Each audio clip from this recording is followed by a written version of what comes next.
BC యువజన సంఘం రాష్ట్ర వర్కింగ్ ప్రెసిడెంట్ తిరుమలగిరి అశోక్ ఆధ్వర్యంలో నిరసన చేపట్టారు. మిర్యాలగూడలో ప్రైవేట్ పాఠశాలలో ఫీజుల దందా విచ్చలవిడిగా నడుస్తున్నప్పటికీ కూడా విద్యాశాఖ అధికారులు ప్రైవేట్ పాఠశాలలపై ఎటువంటి కఠిన చర్యలు తీసుకోకపోవటాన్ని నిరసిస్తూ మిర్యాలగూడలో బీసీ యువజన సంఘం ఆధ్వర్యంలో అంబేద్కర్ చౌరస్తాలో కళ్ళకి గంతలు కట్టుకొని నిరసన తెలియజేయడం జరిగింది.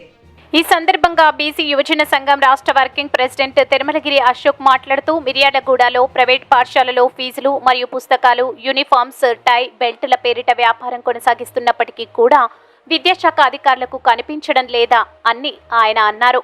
విద్యాశాఖ అధికారులు ఎటువంటి చర్యలు తీసుకుపోవడంతో వారి దోపిడీకి అడ్డు అదుపు లేకుండా పోయింది.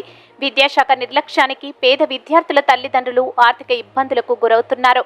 విద్యని విచ్చలవిడిగా వ్యాపారంగా మార్చిన విద్యా సంస్థలపై చర్యలు తీసుకోకపోతే పెద్ద ఎత్తున ఆందోళనలు చేస్తానని సిద్ధమై ఉన్నామని ఆయన హెచ్చరించారు. ఈ కార్యక్రమంలో ఆర్లపూడి శ్రీనివాస్, చిలకల మురళీ యాదవ్, సిద్ధం రాజు, నరేష్, గంగాధర్, జానీ, ఉపేందర్, రమేష్ తదితరులు పాల్గొన్నారు. మిర్యాలగూడ పట్టణంలో ప్రైవేటు పాఠశాలలో విద్యా దోపిడీ విధానాన్ని అరికట్టాలని చెప్పేసి ఈరోజు మిర్యాలగూడలో అంబేద్కర్ చౌరస్తాలో నల్ల బ్యాడ్జీలతో నిరసన తెలియజేయడం జరుగుతుంది. ముఖ్య ఉద్దేశం, మిర్యాలగూడలో ఇంత విచ్చలవిడిగా విద్యా వ్యాపారం కొనసాగిస్తున్నప్పటికీ కూడా ఈ విద్యాశాఖ అధికారులకు కళ్ళు కనబడడం లేదా అని చెప్పేసి మేము హెచ్చరిస్తా ఉన్నాం. ఎందుకంటే ఈరోజు మిర్యాలగూడలో విద్య పేరుతోటి పుస్తకాలు, యూనిఫాము, టై, బెల్ట్ వ్యాపారం కొనసాగిస్తున్నటువంటి విద్యా సంస్థలు వంటి వైఖరి నిరసనగా ఈరోజు విద్యాశాఖ అధికారుల నిర్లక్ష్యం వల్ల పేద విద్యార్థుల తల్లిదండ్రులు తీవ్ర ఆందోళనకు గురవుతా ఉన్నారు.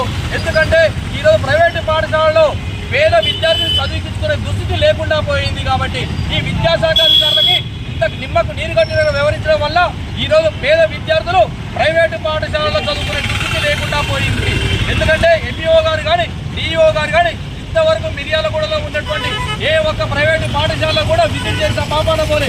ఇంత విచ్చలవిడిగా విద్యా వ్యాపారం కొనసాగుతున్నప్పటికీ కూడా ఈ కళ్ళు కనబడడం లేదా అని చెప్పేసి కూడా ఈరోజు మీ నిరసనగా తెలియజేస్తా ఉన్నాం.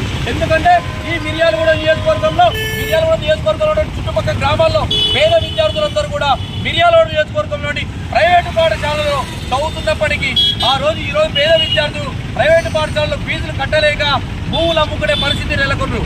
కాబట్టి విద్యాశాఖ అధికారులు ఇప్పటికైనా సరే కళ్ళు తెరిచి పేద విద్యార్థులకు న్యాయం జరిగే విధంగా చర్యలు తీసుకోవాలని చెప్పేసి మేము డిమాండ్ చేస్తా ఉన్నాం. అంతేకాకుండా ఈ విద్యా వ్యాపారాన్ని అరికట్టకపోతే మాత్రం పెద్ద ఎత్తున ఆందోళన చేస్తానని కూడా ఈ రోజు బీసీ సంఘం ఆధ్వర్యంలో మేమందరం కూడా నిర్ణయించుకోవడం జరిగింది. మీ కళ్ళు కనబడట్లేదా విద్యాశాఖ అధికారులకి? ఈ రోజు ఇంత విద్య కొనసాగిస్తూ ఉన్నారు, విద్యను వ్యాపారం చేస్తూ ఉన్నారు. కాబట్టి తక్షణమే చర్యలు తీసుకోవాలి విద్యాశాఖ అధికారులు.